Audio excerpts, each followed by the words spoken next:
Hello everyone, this is Mr. Informal back with a new, latest and greatest Mr. Informal podcast.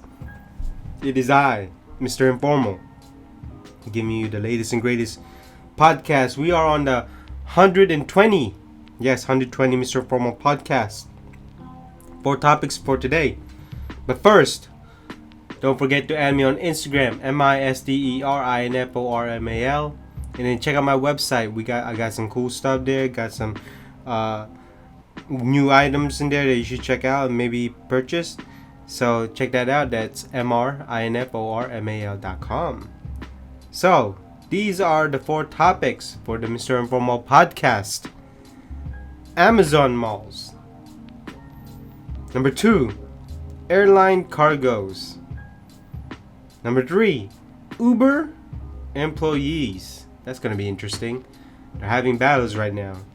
Last but not least, internet speed. Yes, internet speed. So those are the 4 topics for the Mr. Informal podcast. Before I start, I just want to say that I hope you are doing well today. I hope you are having a great weekend, being safe out there. I hope you are socially distancing and basically making sure that you are A-OK. Not only that, being healthy, being active, being out there. Because, as you know, I guess the whole country is not just us. Other countries are still on some type of restriction. And so, let's go ahead and start the podcast. So, first topic is from hypebeast.com. Amazon in talks to turn closed malls into fulfillment centers. Yes. Obviously, basically a lot of malls due to the pandemic are closing. A lot of stores are closing, filing for bankruptcy and so and so. So basically, Amazon and Simon Property Group, a major proprietor of malls across the country, have been talks about taking up some mall spaces. It's a strategic move that would further strengthen Amazon's same-day delivery services while inadvertently phasing out malls as shopping destinations. The main spaces Amazon is looking to occupy are mainly failed Sears and JCPenney stores, but this wouldn't be the first time Amazon repurposed malls. The company took on similar projects in northeastern Ohio, highlighted in Wall Street Journal back in May last year. So, I think this is a good thing, but at the same time, malls is not gonna be the destination spots anymore. If it's just a fulfillment center, basically a warehouse. Do I prefer it? No, but we gotta reuse empty spaces, empty lots, and so. Do I think Amazon should take on that challenge? I mean, they already did, but I mean, Amazon is just getting bigger and bigger. Now, don't get me wrong. I think that Amazon has its bad.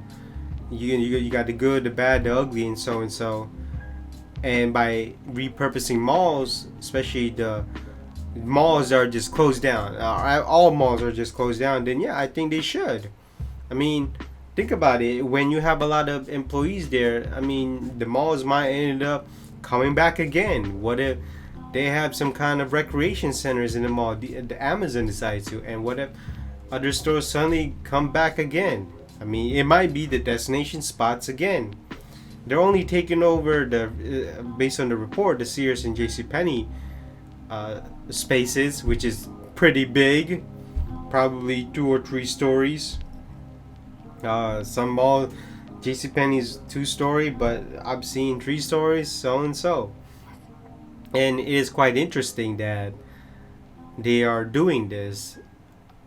They're saving a lot of money. It's pretty obvious because they're not building a warehouse, and they don't need to. I mean, not only that, they already have parking, so the infrastructure is already there.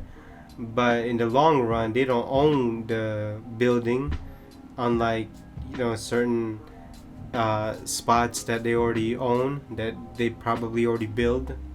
So it's going to be interesting. And Simon Property Group I wonder how much they're gonna charge Amazon per month or per year, whatever deal that they are trying to create here.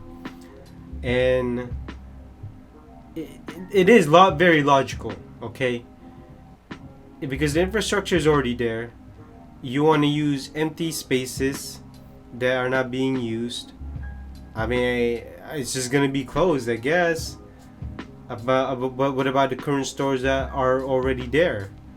I mean, it's gonna be an ugly mall, but that would depend on Simon Property Group. If I have a Simon Property Group, I would say, you know what? I'm gonna renovate the mall to at least make it a destination hotspot, even though Amazon is there. But Amazon employees can also go out to lunch or do whatever and go shopping at the same time. And so I would, if I was Simon Property Group, I would certainly renovate that type of mall. Especially if it's empty, maybe lower the cost of some stores. But Amazon is also going to complain about that, so there's going to be a give and take on it.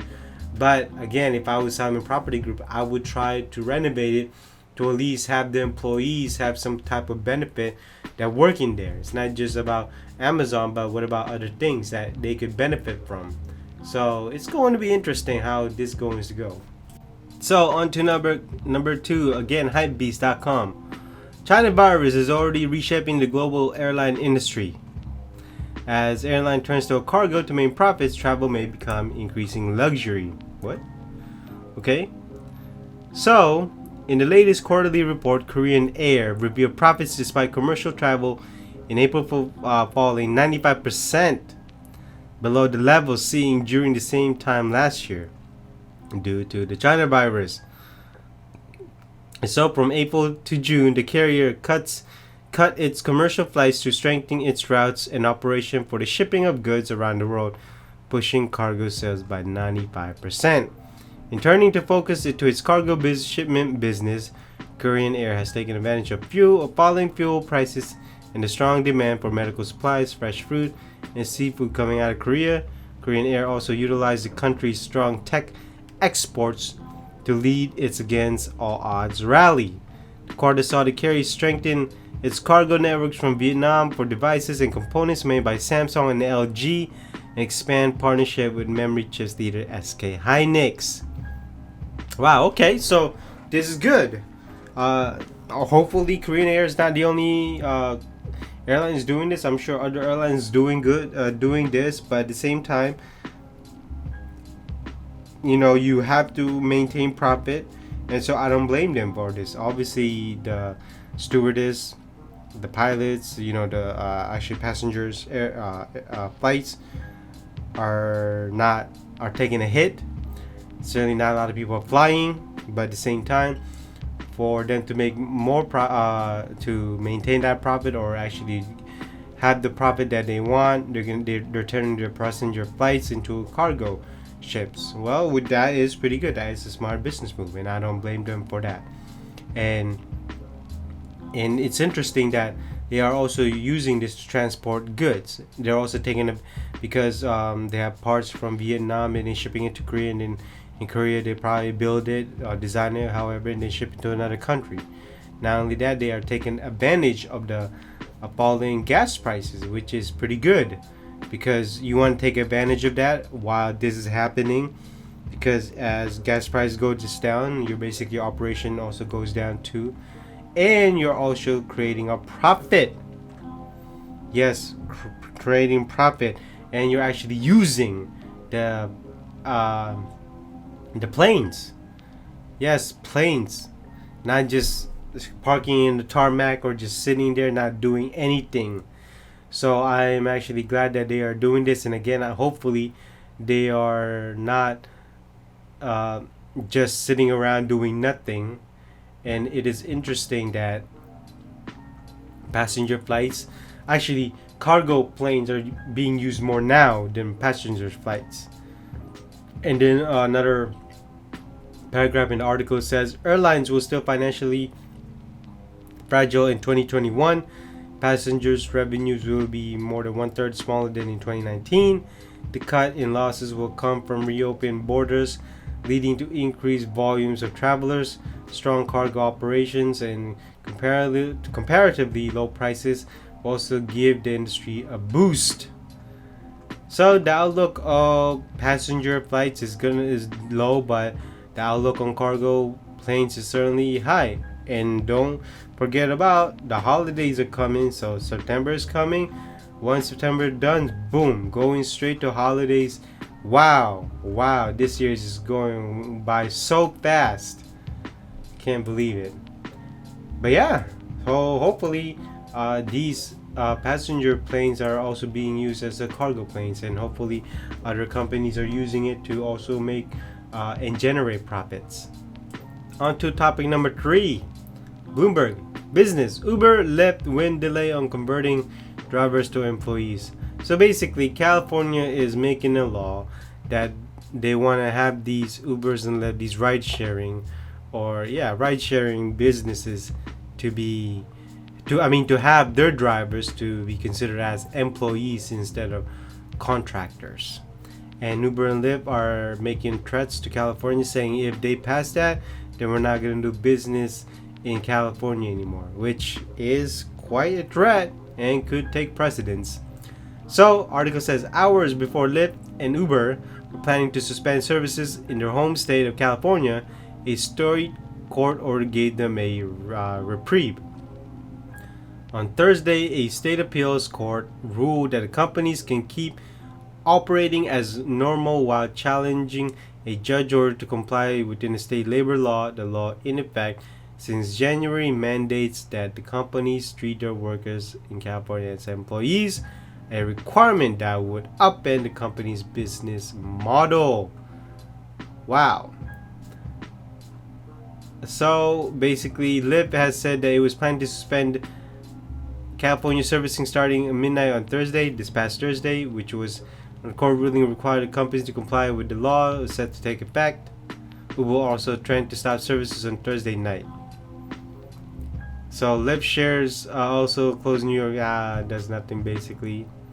A spokesperson of Lyft emphasized that the company's fight isn't over in writing a statement. While we won't have to suspend operations tonight, we do need to continue fighting for independence plus benefits for driver. So basically, me personally, when Uber and Lyft started, I knew they were a contractor base, and this is just one of those part-time thing to make extra money. That's all it was. It wasn't meant to be a full-time job. It wasn't. It was not. And look, for those people who are making this a full-time job, well, look, that's you. You think it's a full-time job when it wasn't. And I don't have much mercy for Uber drivers. I don't have mercy for them because their passengers are puking, so basically I get that, I understand that, but for you to tell me this being a full-time job is just ridiculous. So later in the article, there's a paragraph: Proposition 22 exempts the companies from paying for full benefits that employees currently get under California law, such as unemployment and insurance and complete workers' compensation, while requiring them to pay 120% minimum wage, healthcare contribution, and medical disability coverage, among others. Well, look, if that happens, Uber and Lyft is not going to survive. No, it's not. So, for those people or for the drivers who are making this into a full-time job, look, just be honest with yourself. These apps or these companies never was supposed to be a full-time job. It was just never. And I don't know what's so hard to understand about that. If you want a full-time job, just get a full-time job. Not only that, this is just something for you to make extra money. After you're done with your full-time job, you can make some extra income. That's all it was. It wasn't meant to be end-all be-all job. And I think people are making it out to because, hey, this is easy. Maybe I should do this again, so and so. But look, it's your fault for even joining the company as a contractor. And again, I don't have much mercy, and this is me. If you don't like it, then don't even do it. Just get yourself a regular full-time job. I mean, there are people who are doing it, and if you want to make, again, If you don't like your full-time job, you want to make extra money, do it at night. That's all it is. You'll probably be able to make more money at night than in the daytime. Heck, you know what? Halloween, basically any holidays, Uber drivers and Lyft drivers make a lot of money on those days. Maybe you should do that. But man, like I said, it's gonna be, if Uber and Lyft stop, it's over. For California, it is absolutely over for California. And California is doing this really bad. Absolutely doing bad. If I was California, I would say, okay, how about you increase the pay, or you reduce the percentage that you are taking cuts from drivers. That I would back California. But for them to turn these employees into actual employees, I wouldn't think so. So on to the last topic, internet speed. So USA, supposedly the greatest country in the world. We invented the internet. We invented the computer. Man, maybe I have to check, but whatever. I mean, we should have the fastest speed, right? Nope. During this pandemic, a lot of people are staying at home, and so the rise of internet speed is needed. In South Korea, they already average speeds over there is like 1 gigabit, probably more, or 10 gigabit, somewhere around the gig area. And yet, we can't even have that speed here on average. We even have rural areas that are still on DSL, which is absolutely ridiculous. I guess mobile data is much cheaper and much faster than these DSL speeds. And I don't even understand. I guess these companies don't even want to invest in infrastructure. And these companies don't even understand that you have to invest in infrastructure to get those gains or profits. Not only that, if you invest it, you have more customers. How hard is it to understand? But anyways, internet speed, the rise of internet speed, the rise of internet data, more data obviously, is needed during these times.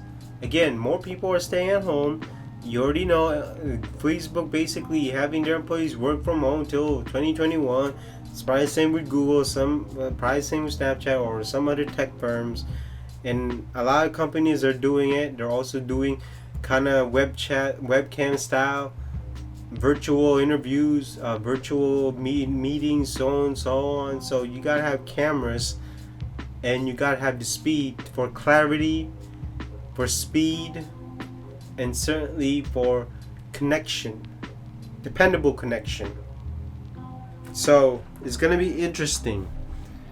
So my internet fast on average is just an average, right? But it's not the fastest. I could probably get faster internet, but it's just me. I'm only one person, so I don't need a bigger bandwidth. So, but I understand if a family needs bigger bandwidth, because you gotta have virtual meetings. You gotta these cams, so that takes a lot of data and bandwidth. So it's gonna be interesting as to what will happen. And certainly, really, and I'm being serious about it, I think these internet providers need to invest on better infrastructure, or upgrading their infrastructure, creating better speeds, so people can actually work in an efficient manner. When it comes to work, it's all about efficiency. That's all it is. Obviously, you have goals, but in terms of just work, you have to work efficiently. And basically, you guys sit on your computer, or be on the webcam, and so you need all that internet speed. But what if you ran out of your bandwidth? Oh man, now you gotta pay more.